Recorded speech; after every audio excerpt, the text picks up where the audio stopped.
Look, worldwide we see light rail and heavy rail as backbones for our long-term transport solutions for cities. Light rail is transforming our cities in a major way, especially with the new technology that we see coming through, trying to adapt that to the existing infrastructure that we see state to state across Australia.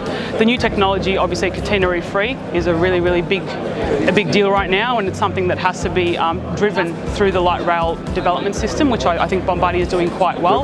With every new project in light rail, owners, operators are looking for ways of means to provide a better solution.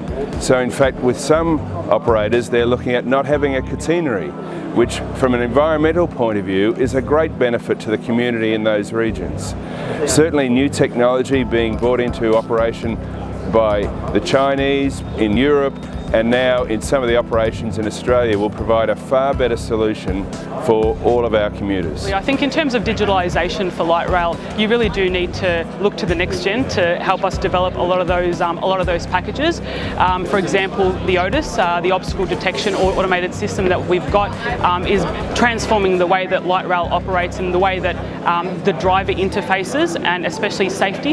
Safety is a really big thing when it comes to digitalisation and technology on light rail, so that's another program that we're obviously trying to launch across Australia for the light rail system. But equally, I think it's about understanding the network and really being embedded with it, so that when you do introduce a platform, it has got a bit of future-proofing essentially in there as well. So I think that that's something that the industry is certainly growing towards. With every light rail project in its infancy, there's always a challenge in convincing the public in the region that the light rail solution is the right solution for their mobility.